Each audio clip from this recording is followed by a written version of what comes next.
नमस्कार मित्रांनो, हा व्हिडिओ तुमच्यासाठी खूप महत्त्वाचा आहे कारण याच्यामध्ये आपण बॉम्बे हायकोर्ट भरती 2025साठी शिपाई पदाचा पेपर बघणार आहोत। हे 30 प्रश्न हे परीक्षेच्या दृष्टिकोनातून खूप महत्त्वाचे आहेत कारण याच प्रकारचे प्रश्न सेम प्रकारचे प्रश्न तुम्हाला पेपरमध्ये विचारले जातील। त्याचबरोबर हा प्रश्न बघत असताना आपण याचे जे ॲनालिसिस घेणार आहोत त्या ॲनालिसिसवर तुमचे 30 प्रश्नांच्या माध्यमातून 30 प्रकारचे टॉपिक कव्हर होणार आहेत आणि त्याचा पूर्ण अभ्यास तुमचा या ठिकाणीच होणार आहे आणि त्याचा 100% फायदा तुम्हाला पुढे होणाऱ्या पेपर्समध्ये दिसणार आहे। चला तर मग सुरू करूया। प्रश्न पहिला, अंत या शब्दाचा विरुद्धार्थी शब्द कोणता? तर आपल्याला परीक्षेमध्ये समानार्थी शब्द, विरुद्धार्थी शब्द या प्रकारचे प्रश्न व्याकरणावरती विचारले जातील। तर या अंत या शब्दाचा अर्थ काय होतो? तर याचा अर्थ होतो शेवट किंवा समाप्ती। मग याचा विरुद्धार्थी शब्द काय होईल? तर सुरुवात। त्यामुळे या प्रश्नाचे उत्तर आहे पर्याय क्रमांक 3 हे। आता आपण परीक्षेमध्ये जे विरुद्धार्थी शब्द सारखे विचारले जातात ते बघूया की ज्याच्यावरती पुन्हा पुन्हा प्रश्न विचारले जातात। तर अचूकचा विरुद्धार्थी शब्द होतो सदोष, अतिवृष्टीचा विरुद्धार्थी शब्द होतो अनावृष्टी, इहलोकचा विरुद्धार्थी अर्थ होतो परलोक असा, उपकारचा विरुद्धार्थी शब्द आहे अपकार, कृतज्ञाला विरुद्धार्थी शब्द होतो कृतज्ञ, टंचाईचा विरुद्धार्थी शब्द होतो मुबलकता, दुर्लभचा विरुद्धार्थी शब्द होतो सुलभ, विधायकचा विघातक आणि सज्जनचा दुर्जन। तर हे जे विरुद्धार्थी शब्द आहेत हे खूप महत्त्वाचे आहेत कारण याच्यावरती पुन्हा पुन्हा प्रश्न विचारले जातात, त्यामुळे हे व्यवस्थित करा। त्याच्यानंतर प्रश्न दुसरा, महाराष्ट्राचे पहिले मुख्यमंत्री कोण होते? आता परीक्षेमध्ये तुम्हाला पहिले अशा प्रकारचे जे प्रश्न असतात ते खूप विचारले जातात। भारताचे पहिले, महाराष्ट्राचे पहिले, तर त्या दृष्टिकोनातून हा प्रश्न इथे घेतलेला आहे आपण। तर महाराष्ट्राचे पहिले मुख्यमंत्री होते यशवंतराव चव्हाण हे, त्यामुळे पर्याय क्रमांक 3 हे याचे योग्य उत्तर असेल। अजून एक प्रश्न तुम्हाला विचारला जाईल की आधुनिक महाराष्ट्राचे निर्माते किंवा शिल्पकार कोणाला म्हटलं जातं? तर त्याचं उत्तर देखील असेल यशवंतराव चव्हाण हेच, त्यामुळे हे लक्षात ठेवा। आता याचबरोबर आपण काही महत्त्वाचे महाराष्ट्रातील व्यक्ती आहेत आणि त्यांची उपलब्धी आहे त्याच्यावरती बघूया, त्याच्यावरती प्रश्न विचारले जातात।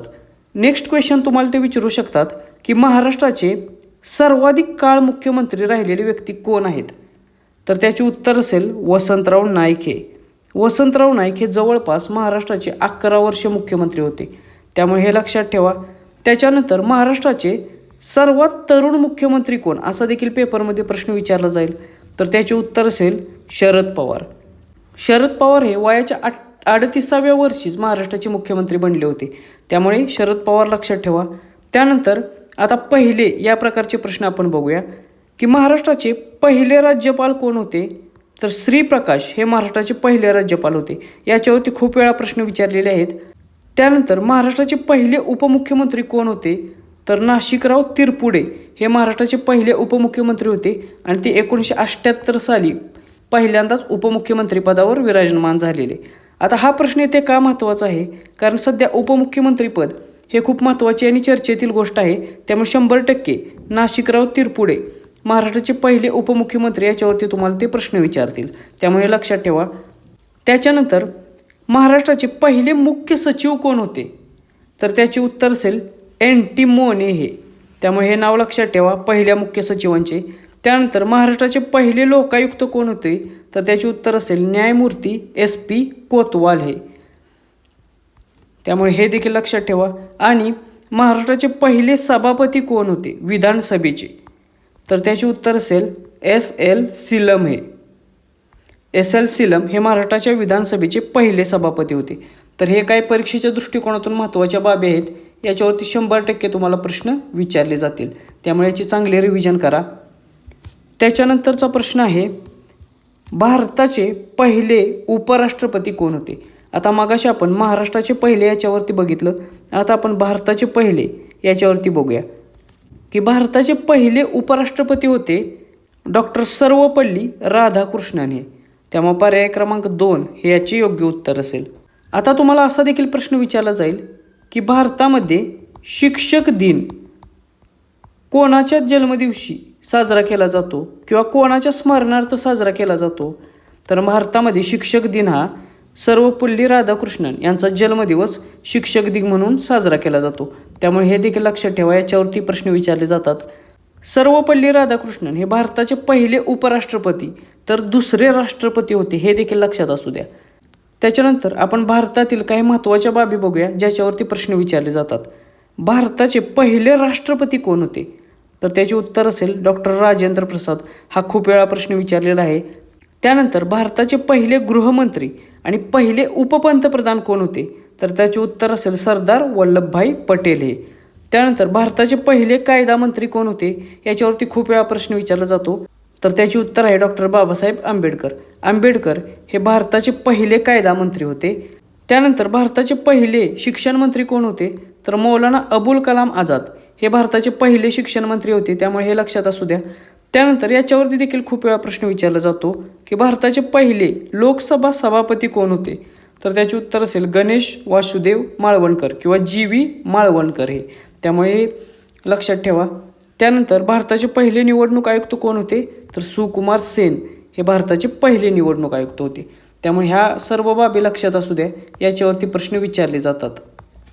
प्रश्न क्रमांक 4, महाराष्ट्राचे सध्याचे राज्यपाल 2026 साली कोण आहेत? तर हा प्रश्न फिक्स स्वरूपाचा आहे, तुम्हाला 100% विचारलं जाईल. तर महाराष्ट्राचे सध्या राज्यपाल कोण आहेत? तर महाराष्ट्राच्या राज्यपालपदी जिष्णू देव वर्मा यांची नियुक्ती करण्यात आलेली आहे, त्यामुळे पर्याय क्रमांक 2 हे याचे योग्य उत्तर असेल. आता परीक्षेमध्ये याच प्रकारचे अजून कोणते प्रश्न विचारू शकतात ते देखील आपण कव्हर करूया. तर महाराष्ट्राच्या विधानसभेचे अध्यक्ष कोण असा प्रश्न तुम्हाला विचारला जाईल. तर त्याचे उत्तर असेल राहुल नार्वेकर हे. त्याच्यानंतर महाराष्ट्राच्या विधान परिषदेचे सभापती कोण आहेत असा प्रश्न विचारला जाईल. तर त्याचे उत्तर असेल प्रोफेसर राम शिंदे हे. त्याच्यानंतर महाराष्ट्राचे मुख्य सचिव कोण आहेत? तर ते आहेत राजेश अग्रवाल. हा चालू घडामोडींच्या अँगलने तुम्हाला प्रश्न विचारला जाईल. त्यानंतर महाराष्ट्राचे पोलीस महासंचालक DGP कोण आहेत? तर ते आहेत सदानंद दाते हे. या दोन्ही नियुक्ती नुकत्याच झालेल्या आहेत, त्यामुळे याच्यावरती प्रश्न विचारण्याची शक्यता खूप जास्त आहे. त्यानंतर मुंबईशी संबंधित देखील हा प्रश्न तुम्हाला येऊ शकतो की मुंबई पोलीस आयुक्त कोण आहेत? तर त्याचे उत्तर असेल देवेन भारती. त्यानंतर महाराष्ट्र राज्याचे राज्य निवडणूक आयुक्त कोण आहेत? तर ते आहेत दिनेश वाघमारे हे. त्यामुळे हे काही महत्त्वाची नावे आणि ते कोणत्या पदावर आहेत ते लक्षात ठेवा, याच्यावरती परीक्षेमध्ये 100% प्रश्न विचारले जातील. त्यानंतर प्रश्न क्रमांक 5, महाराष्ट्र दिन कधी साजरा केला जातो? तर हा सोपा प्रश्न आहे. आपल्याला माहीत आहे की महाराष्ट्र किंवा संयुक्त महाराष्ट्राची निर्मिती झालेली आहे 1 मे 1960ला, त्यामुळे पर्याय क्रमांक 3 1 मे हे या प्रश्नाचे आपले उत्तर असेल. 1 मेला महाराष्ट्र दिन साजरा केला जातो. मात्र परीक्षेमध्ये तुम्हाला असे जे काही महत्त्वाचे दिवस आहेत त्याच्यावरती अशा स्वरूपाचा प्रश्न विचारला जातो, त्यामुळे ते सर्व महत्त्वाचे दिवस आपण येथे कव्हर करूया की ज्याच्यावरती प्रश्न विचारणं अपेक्षित आहे. तर राष्ट्रीय युवक दिन कधी साजरा केला जातो असा प्रश्न विचारला जाईल. तर त्याचे उत्तर असेल 12 जानेवारी. स्वामी विवेकानंद यांचा जन्मदिवस हा राष्ट्रीय युवक दिन म्हणून साजरा केला जातो. त्यानंतर राष्ट्रीय मतदार दिन कधी साजरा केला जातो? तर दरवर्षी 25 जानेवारीला राष्ट्रीय मतदार दिन साजरा केला जातो. राष्ट्रीय विज्ञान दिवस कधी साजरा केला जातो? तर 28 फेब्रुवारीला राष्ट्रीय विज्ञान दिन साजरा केला जातो, त्यामुळे हे देखील लक्षात ठेवा. त्यानंतर राष्ट्रीय पंचायत राज दिन कधी साजरा केला जातो? तर हा संविधान किंवा पॉलिटीच्या अँगलने राज्यघटनेच्या अँगलने प्रश्न नेहमी विचारला जातो.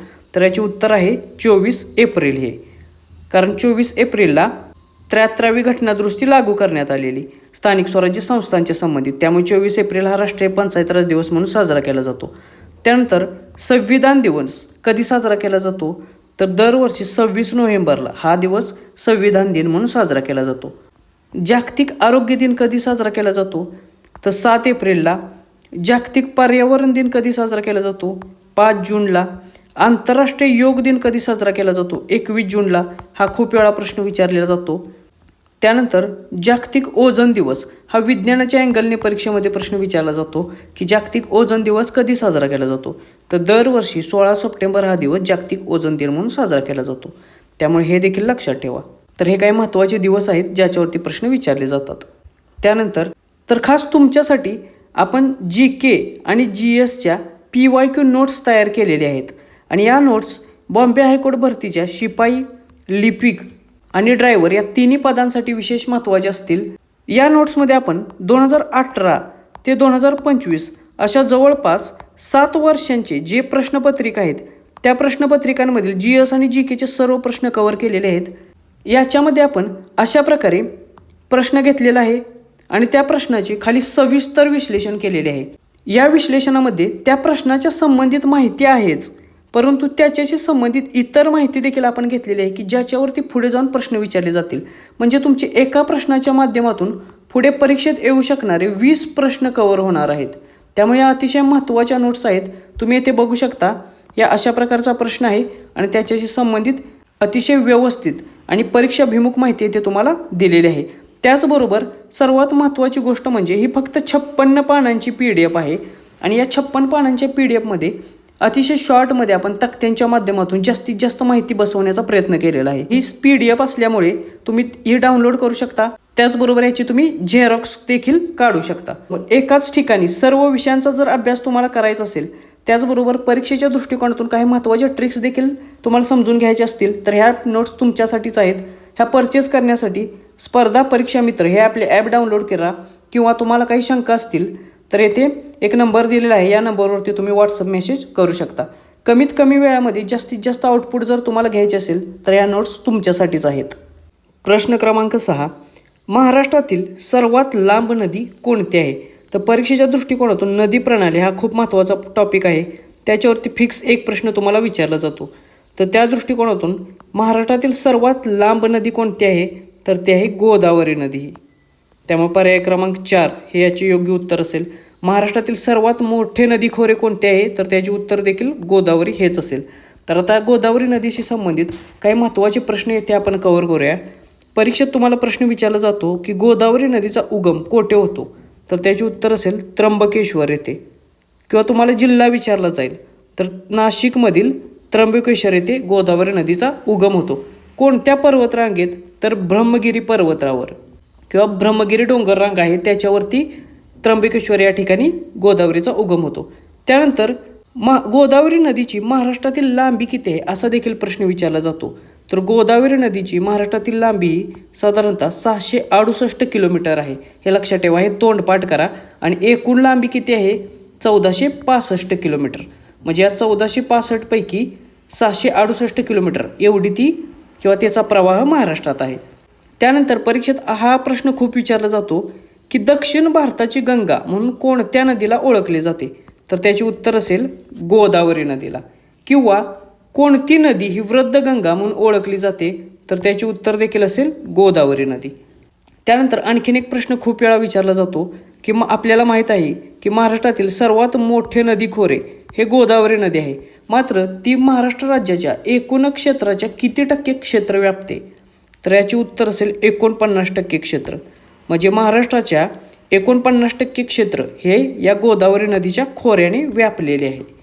त्याचबरोबर महाराष्ट्रातील गोदावरी नदीच्या काही महत्त्वाच्या उपनद्या बघूया. गोदावरीला उत्तर दिशेतून म्हणजेच डाव्या बाजूने मिळणाऱ्या नद्या कोणत्या आहेत?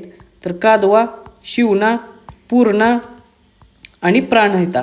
आता ही प्राणहिता नदी म्हणजे वर्धा नदी, वैनगंगा नदी आणि पैनगंगा नदी यांचा एकत्रित प्रवाह हिला प्राणहिता नदी म्हटलं जातं.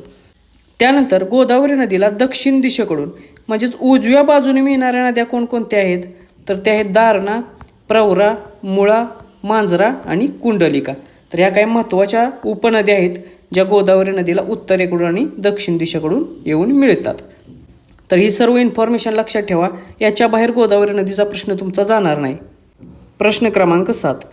जायकवाडी धरण हे कोणत्या नदीवरती आहे?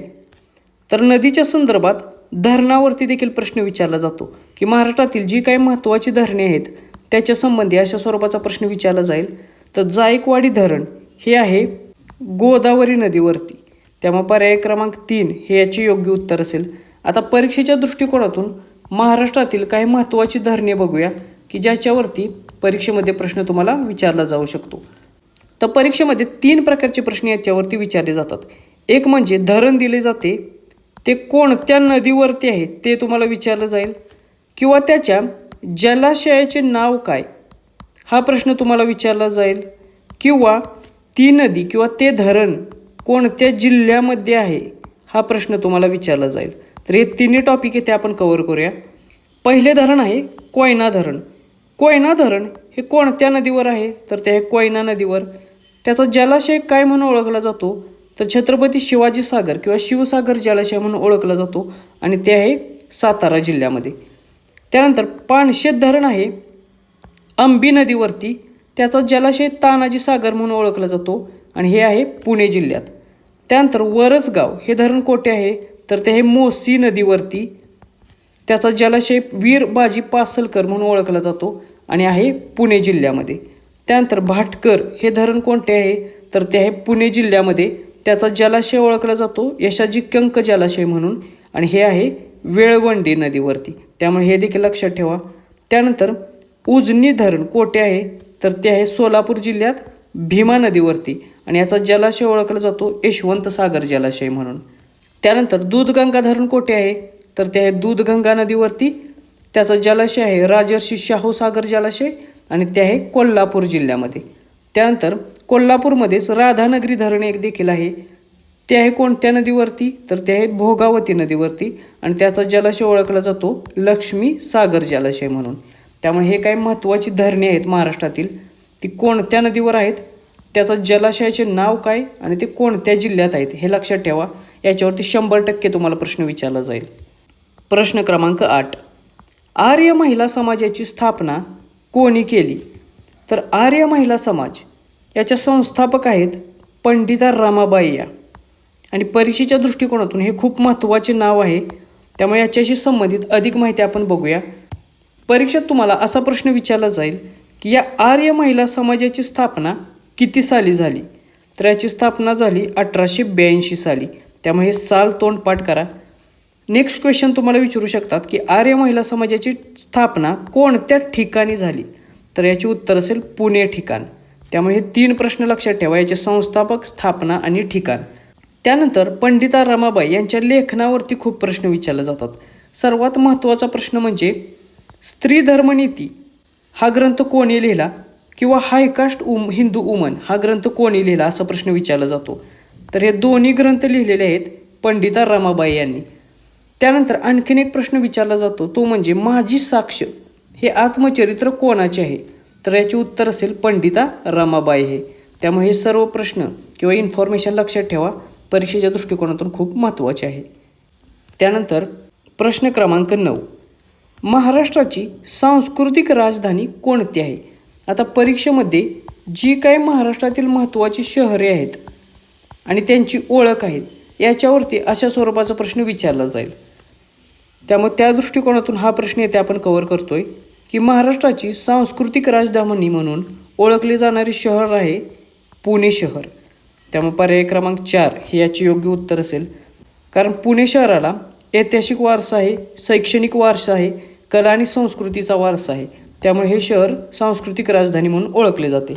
आता ज्या प्रकारे पुण्यावरती प्रश्न विचारला त्याच प्रकारे इतर काही महत्त्वाची शहरे आहेत महाराष्ट्रातील, त्याची देखील एक विशिष्ट ओळख आहे, त्याच्यावरती प्रश्न विचारले जातात, ते बघूया.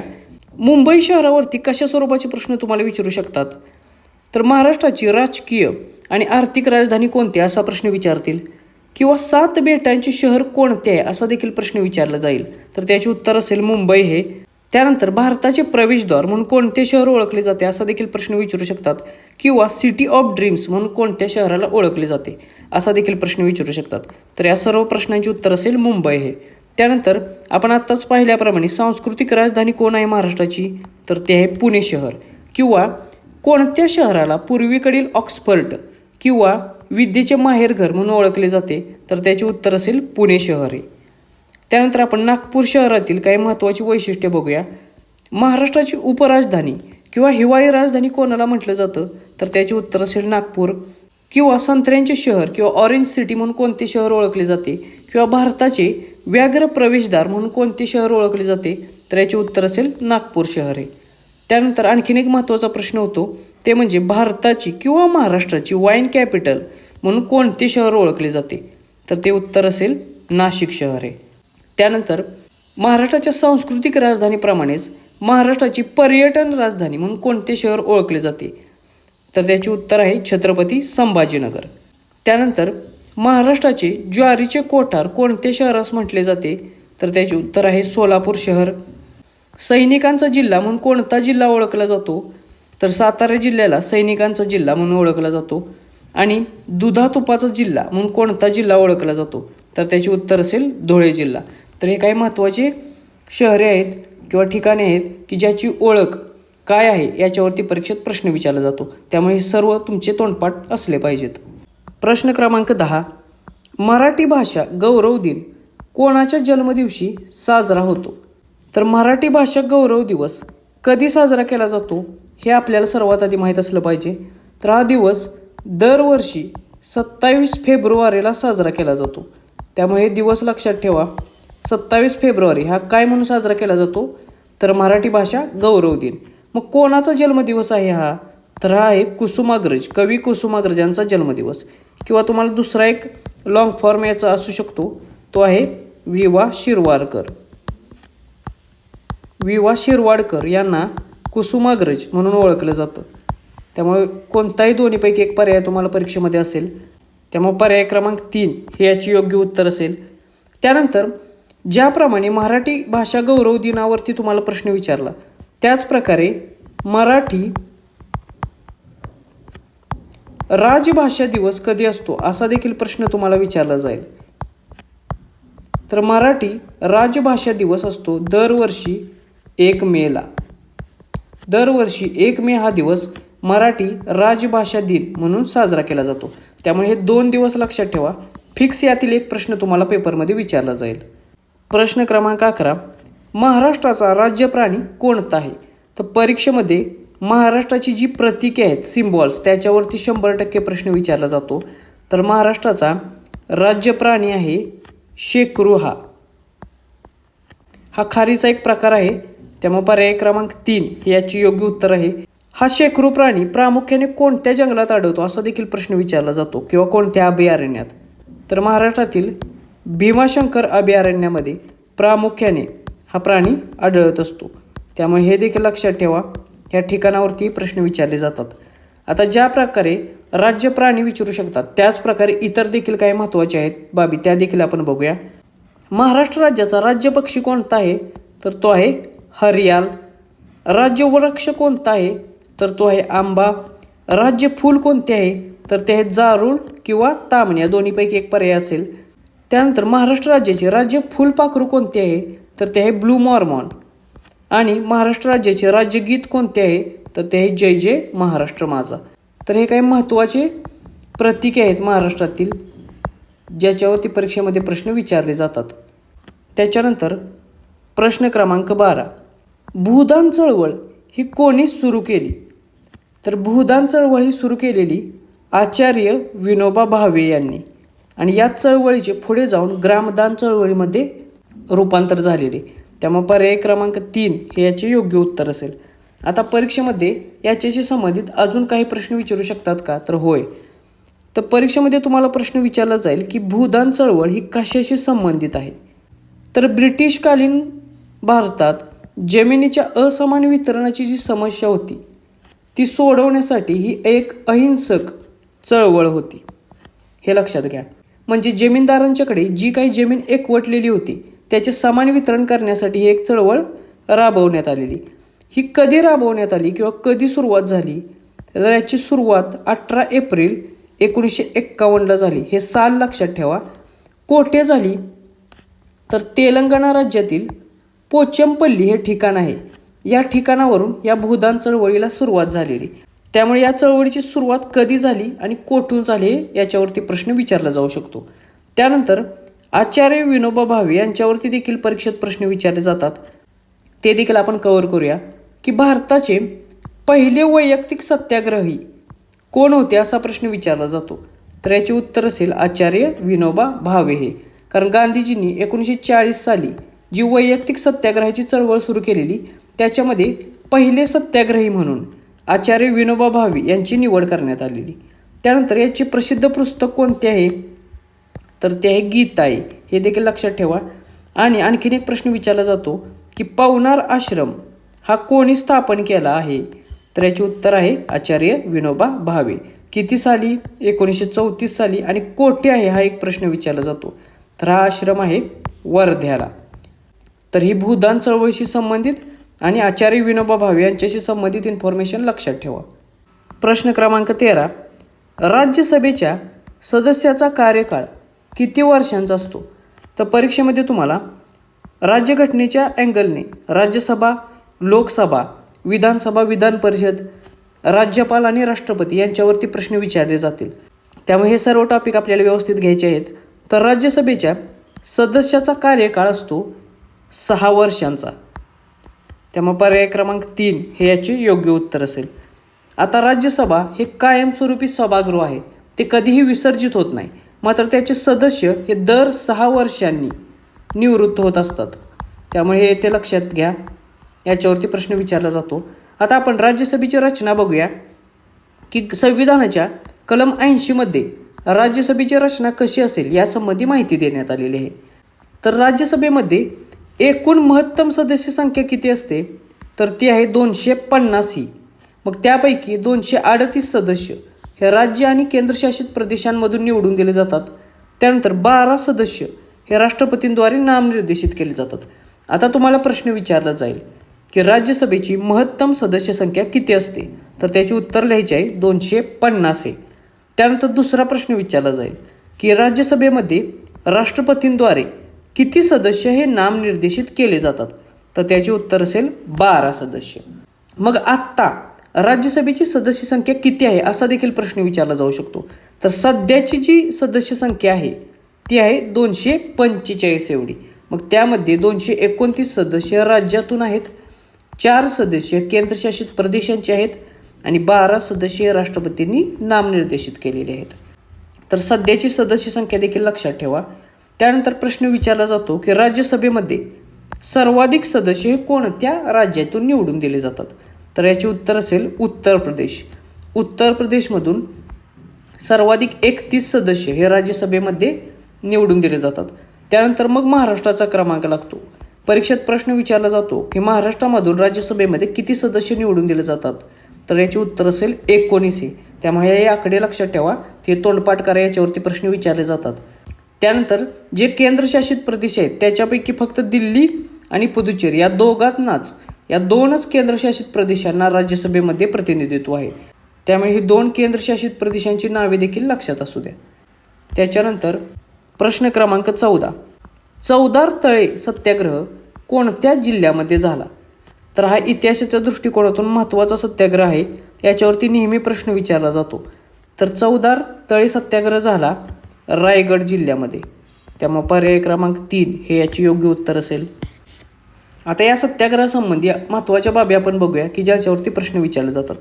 दुसरा प्रश्न तुम्हाला विचारला जाईल की चवदार तळे सत्याग्रहाचे नेतृत्व कोणी केले? तर याचे उत्तर असेल डॉक्टर बाबासाहेब आंबेडकर हे. डॉक्टर बाबासाहेब आंबेडकर यांच्या जीवनातील एक महत्त्वाचा सत्याग्रह आहे हा. याचा उद्देश काय होता?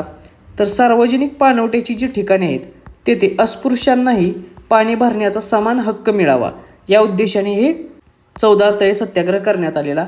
हा सत्याग्रह कधी झाला असा प्रश्न विचारला जाईल. तर हा सत्याग्रह झाला 20 मार्च 1927ला. त्यामुळे ही तारीख देखील लक्षात ठेवा, या तारखेवर देखील तुम्हाला प्रश्न विचारला जातो. आणि हाच दिवस महाराष्ट्रामध्ये सामाजिक सक्षमीकरण किंवा सशक्तीकरण दिवस म्हणून साजरा केला जातो. त्यामुळे हे लक्षात ठेवा, खूप महत्त्वाची इन्फॉर्मेशन मी घेतोय, याच्यावरती 100% तुम्हाला प्रश्न विचारले जातील. परत रिग्रेट करून काही फायदा नाही. आत्ताच वेळ आहे, आत्ताच चांगला व्यवस्थित रिव्हिजन आणि अभ्यास करून घ्या. त्याच्यानंतर हे झाले चवदार तळे सत्याग्रहाशी संबंधित. अजून 2 महत्त्वाचे सत्याग्रह आहेत ज्याच्यावरती 100% प्रश्न विचारले जातात. त्याच्यानंतरचं आहे मनुस्मृतीचे दहन. मग परीक्षेत प्रश्न विचारला जातो की मनुस्मृतीचे दहन कोणी केले? तर याचे उत्तर असेल डॉक्टर बाबासाहेब आंबेडकर यांनी या सत्याग्रहाचे किंवा मनुस्मृतीचे दहन याचे नेतृत्व केलेले. त्याची तारीख देखील तुम्हाला माहीत असली पाहिजे. तर ती आहे 25 डिसेंबर 1927. आणि हे ठिकाण कोणते आहे? तर हे ठिकाण महाड येथेच आहे. त्यामुळे महाड येथे 2 सत्याग्रह झालेत. एक आहे मनुस्मृतीचे दहन आणि त्याच्या पूर्वी आहे चवदार तळे सत्याग्रह. त्यामुळे हे दोन्ही गोष्टी लक्षात ठेवा, या दोन्ही गोष्टीवरती प्रश्न विचारले जातात. त्यानंतर अजून एक आंबेडकरांचा महत्त्वाचा सत्याग्रह आहे, तो आहे काळाराम मंदिर सत्याग्रह. तो किती सालचा आहे? तो आहे 1930 सालचा. आणि त्याचे ठिकाण कोणते आहे? तर ते आहे नाशिक. त्यामुळे हे देखील इन्फॉर्मेशन लक्षात ठेवा, या सर्व गोष्टींवरती प्रश्न विचारले जातात. प्रश्न क्रमांक 15, मेळघाट अभयारण्य कोणत्या जिल्ह्यात आहे? तर भूगोलाच्या दृष्टिकोनातून आपल्याला सर्व अभयारण्ये व्यवस्थित करायचे आहेत, त्याच्यावरती प्रश्न विचारले जातात. परीक्षेमध्ये मेरिट खूप जास्त लागणार आहे, त्यामुळे एक एक मार्क तुमच्यासाठी खूप महत्त्वाचा आहे. तर हे जे मेळघाट अभयारण्य आहे ते अभयारण्य आहे अमरावती या जिल्ह्यामध्ये. त्यामुळे पर्याय क्रमांक 2 हे याचे योग्य उत्तर असेल. आता परीक्षेमध्ये तुम्हाला महाराष्ट्रातील जे 6 व्याघ्र प्रकल्प आहेत ते 6 व्याघ्र प्रकल्प पाठ पाहिजेत, कारण त्याच्यावरती अशा स्वरूपाचे प्रश्न विचारले जातील. ताडोबा अंधारी हा व्याघ्र प्रकल्प कोणत्या जिल्ह्यात आहे? तर तो आहे चंद्रपूर जिल्ह्यामध्ये. आत्ता मेळघाट आपण पाहिला तो आहे अमरावती जिल्ह्यामध्ये. त्यानंतर पेंच हा व्याघ्र प्रकल्प कोठे आहे? तर तो आहे नागपूर जिल्ह्यामध्ये. त्यानंतर आहे सह्याद्री हा व्याघ्र प्रकल्प आहे सातारा, सांगली, कोल्हापूर आणि रत्नागिरी या 4 जिल्ह्यांमध्ये. त्यामुळे प्रश्न विचारला जातो की 4 जिल्ह्यांमध्ये असलेला किंवा पसरलेला व्याघ्र प्रकल्प कोणता? तर त्याचे उत्तर असेल सह्याद्री व्याघ्र प्रकल्प. त्यानंतर नवेगाव नागझिरा व्याघ्र प्रकल्प आहे भंडारा आणि गोंदिया या 2 जिल्ह्यांमध्ये. आणि भोर हा नवीन व्याघ्र प्रकल्प आहे वर्धा जिल्ह्यामध्ये. त्यामुळे सर्व व्याघ्र प्रकल्प लक्षात ठेवा, याच्यावरती प्रश्न विचारले जातात. त्याचबरोबर महाराष्ट्रातील सर्व राष्ट्रीय उद्याने देखील व्यवस्थित करायचे आहेत, त्याच्यावरती देखील प्रश्न विचारले जातात. ती देखील आपण नेक्स्ट व्हिडिओच्या माध्यमातून कव्हर करू. त्याचबरोबर महाराष्ट्रातील प्रमुख अभयारण्ये कोणती आहेत त्याच्यावरती देखील तुम्हाला प्रश्न विचारले जातील, ती देखील आपल्याला व्यवस्थितरित्या तयारी करून ठेवायची आहेत. त्याच्यानंतर प्रश्न क्रमांक 19, चिपको आंदोलन हे कशाशी संबंधित आहे?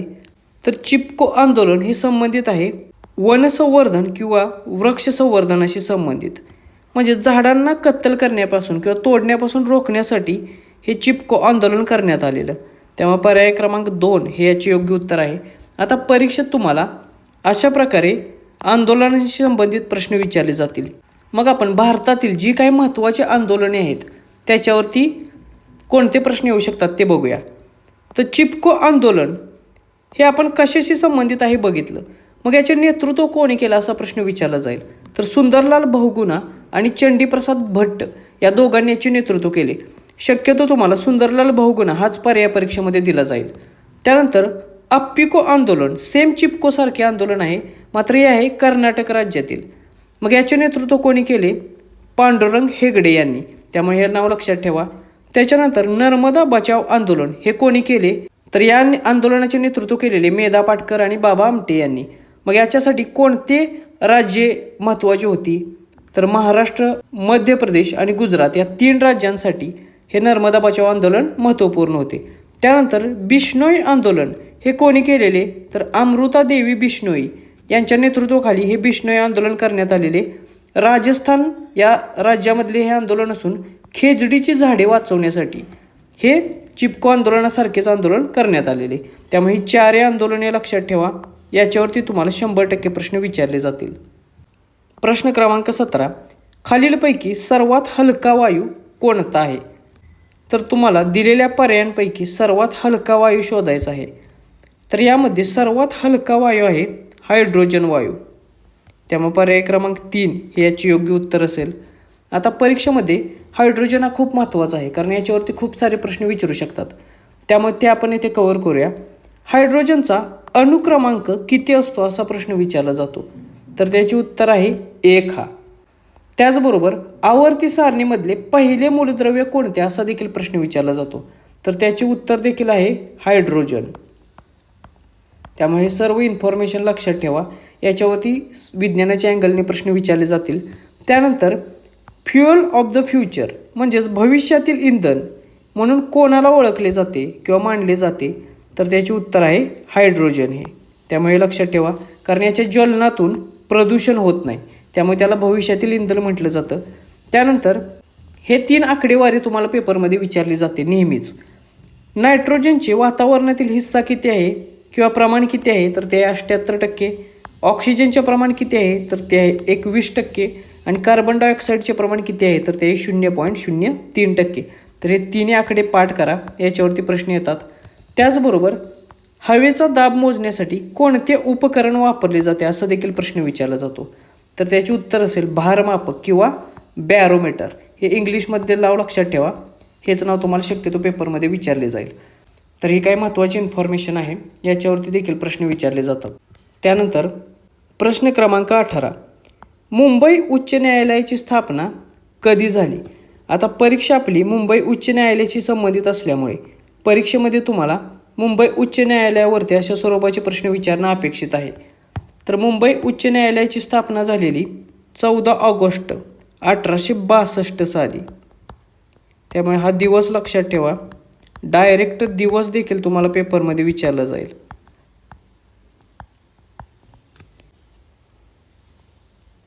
त्याचबरोबर पर्याय क्रमांक 3 हे आपले उत्तर असेल.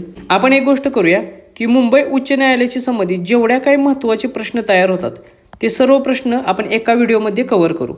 तिथे ज्याच्याशी संबंधित जेवढी काही इन्फॉर्मेशन असेल ती मी तुमच्याशी शेअर करतो. त्याच्यानंतर प्रश्न क्रमांक 19, भारतीय रिझर्व्ह बँकेचे मुख्यालय कोठे आहे?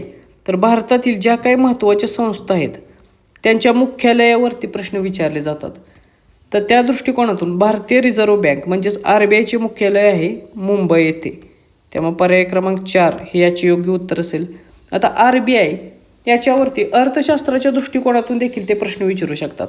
तर ते प्रश्न आपण कव्हर करूया. RBIची स्थापना कधी झाली असा प्रश्न विचारला जाईल. तर याचे उत्तर असेल 1 एप्रिल 1935 साली. मग याच्यासाठी कोणता कायदा होता?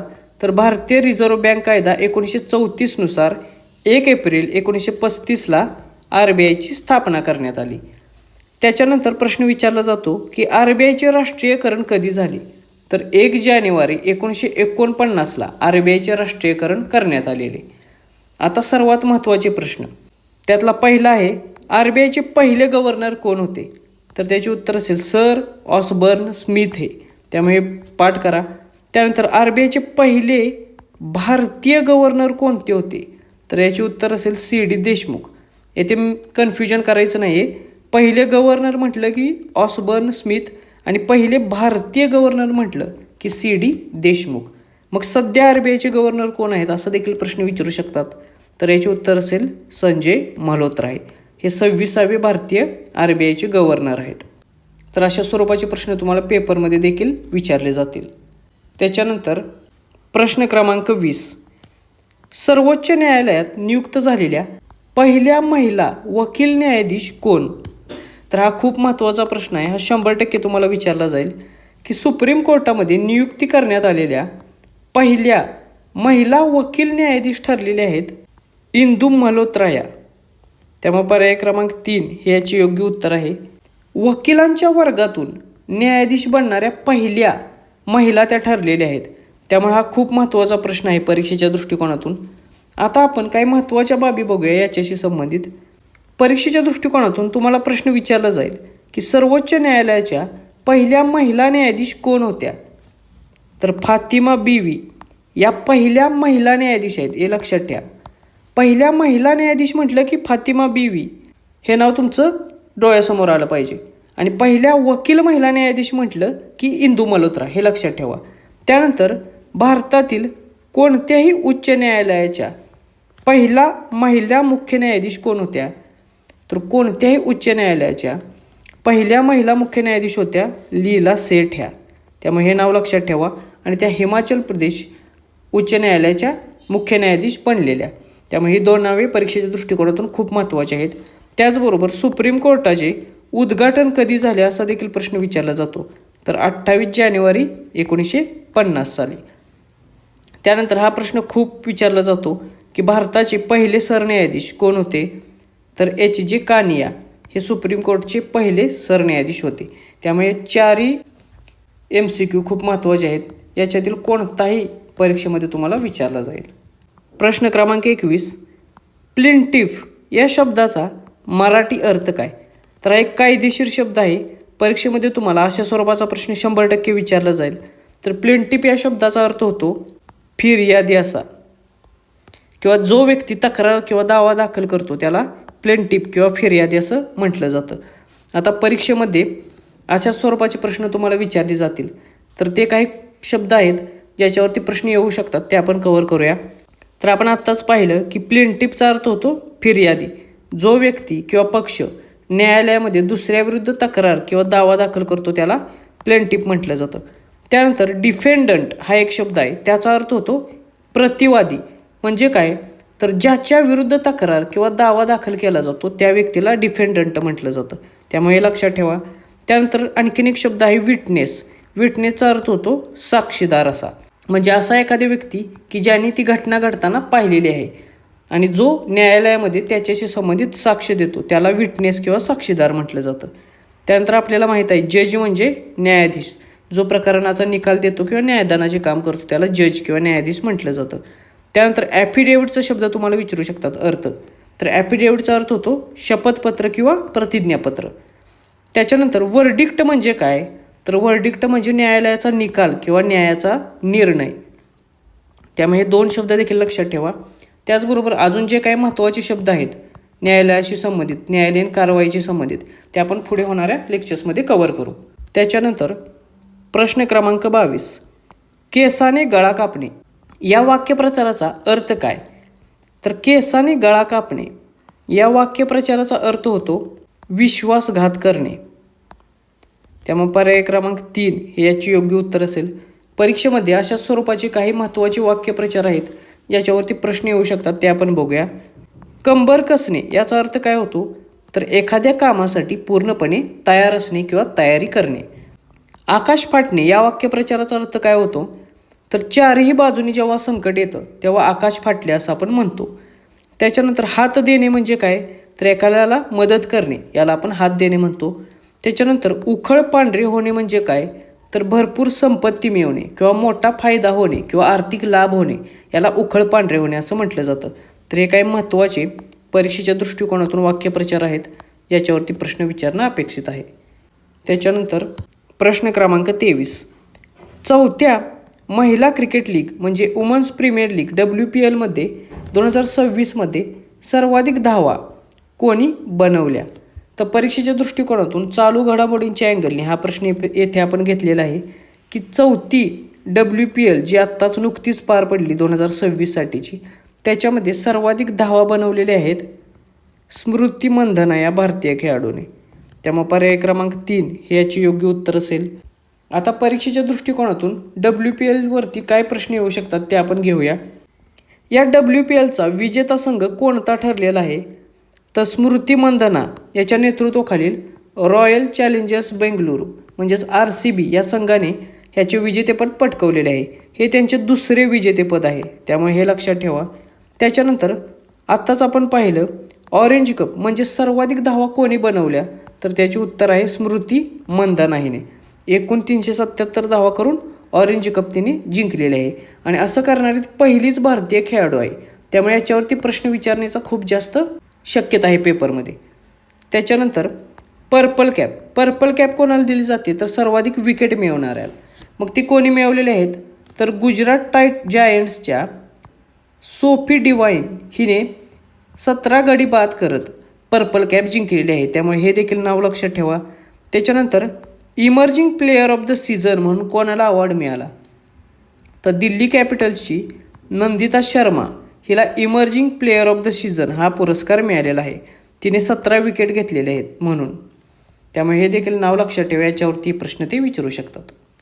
प्रश्न क्रमांक 24, भारताचा पहिला अंतराळवीर कोण होता, तर भारताचा पहिला अंतराळवीर होता राकेश शर्मा हा. त्यामुळे पर्याय क्रमांक 3 हे याचे योग्य उत्तर असेल. आता परीक्षेत तुम्हाला प्रश्न विचारला जातो की राकेश शर्मा हे किती साली अंतराळात गेलेले, तर याचे उत्तर असेल 1984. हे साल लक्षात ठेवा, याच्यावरती प्रश्न विचारला जाईल. त्याच्यानंतर ते कोणाच्या मदतीने गेलेले, तर रशिया किंवा तेव्हाचा सोव्हिएत युनियन या देशाच्या साहाय्याने ते अंतराळामध्ये प्रवेश केलेला. त्यांनी कोणत्या यानामध्ये किंवा मोहिमेद्वारे प्रवास केलेला, तर त्यांचे यानाचे नाव लक्षात ठेवा सोयूज T11 हे नाव आहे त्या यानाचे. याच्या माध्यमातून किंवा या मोहिमेद्वारे त्यांनी अंतराळामध्ये प्रवेश केलेला. त्यामुळे हे देखील लक्षात ठेवा. याच्यातल्या कोणत्याही बाबीवरती तुम्हाला प्रश्न ते विचारू शकतात.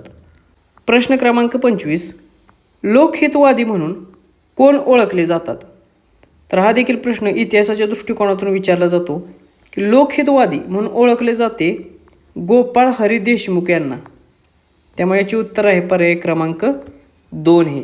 आता परीक्षेत तुम्हाला असा प्रश्न विचारला जाईल की शतपत्रे लिहिणारे कोण आहेत किंवा शतपत्रे ही कोणी लिहिली, तर याचे उत्तर असेल गोपाळ हरी देशमुख हे, किंवा त्यालाच आपण लोकहितवादी म्हणतो.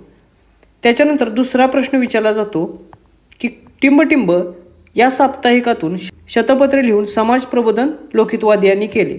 मग ते वृत्तपत्र किंवा साप्ताहिक कोणते, तर त्याचे उत्तर आहे प्रभाकर. त्यामुळे या साप्ताहिकाचे देखील नाव तुम्हाला लक्षात असलं पाहिजे. याच्यावरती देखील प्रश्न विचारले जातात.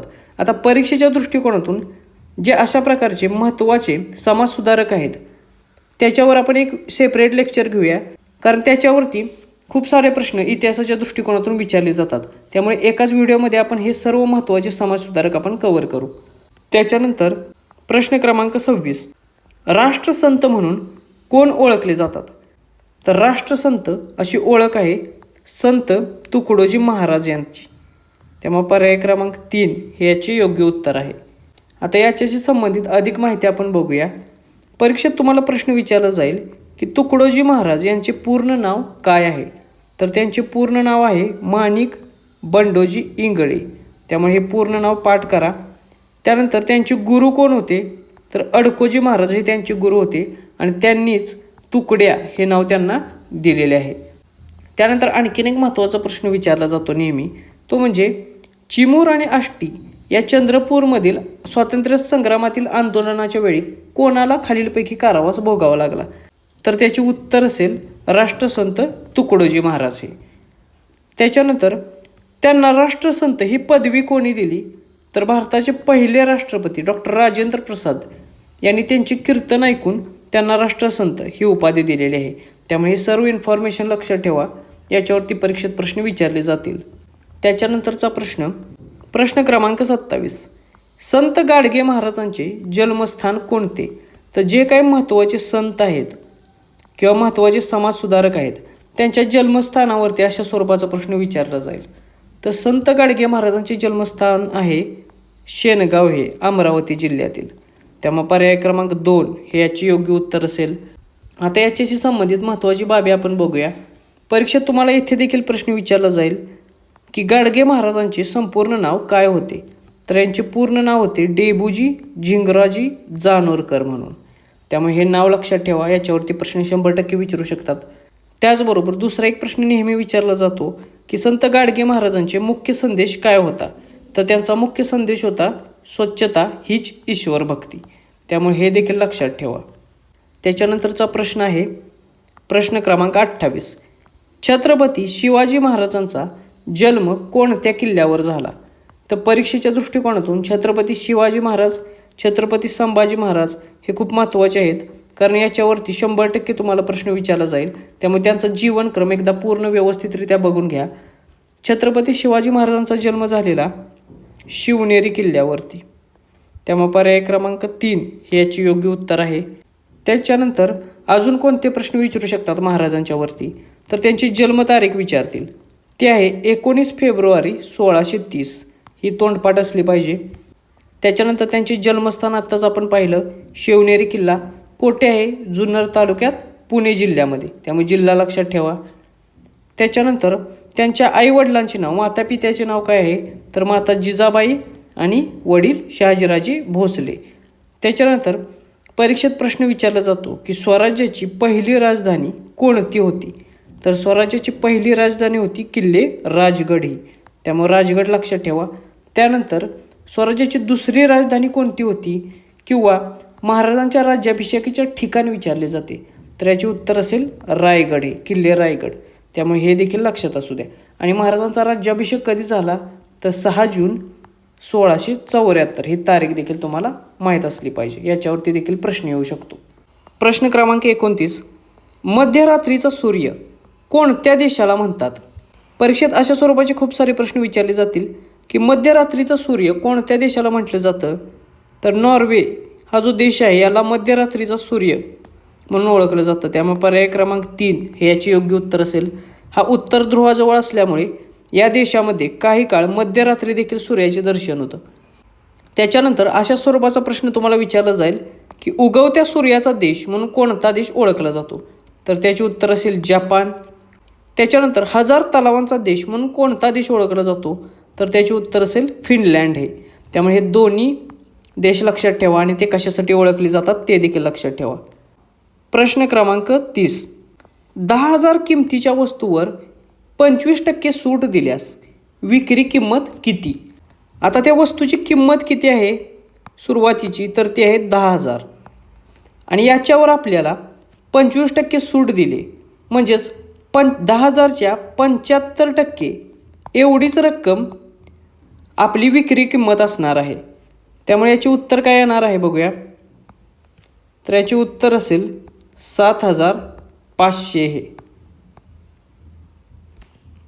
त्यामुळे पर्याय क्रमांक 2 हे याचे योग्य उत्तर असेल. तर हे परीक्षेच्या दृष्टिकोनातून अतिशय महत्त्वाचे असलेले 30 प्रश्न आणि त्याचे विश्लेषण होते. याच्यापेक्षा जास्त विश्लेषण तुम्हाला आपले GK आणि GSच्या या PYQ नोट्समध्ये मिळणार आहे. आणि या नोट्सचा अभ्यास केल्यानंतर तुम्हाला टेस्ट म्हणून ही आपली 10 टेस्टची टेस्ट सिरीज देखील आहे. त्यामुळे या दोन्ही कोर्सेस किंवा दोन्ही बॅचेस तुम्ही घेऊ शकता. त्याचा 100% फायदा तुम्हाला येणाऱ्या परीक्षेमध्ये होणार आहे. या दोन्ही बॅचेस तुम्हाला घ्यायचे असतील तर आपली स्पर्धा परीक्षा मित्र हे ॲप तुम्हाला डाउनलोड करावे लागेल. तेथे तुम्ही हे परचेस करू शकता. या व्हिडिओची PDF जर तुम्हाला हवी असेल तर ते आपल्या टेलिग्राम चॅनेलला मिळेल. टेलिग्राम चॅनेलची लिंक खाली डिस्क्रिप्शन बॉक्समध्ये दिलेली आहे. अशाच प्रकारच्या माहितीसह भेटूया नेक्स्ट व्हिडिओमध्ये. थँक्यू.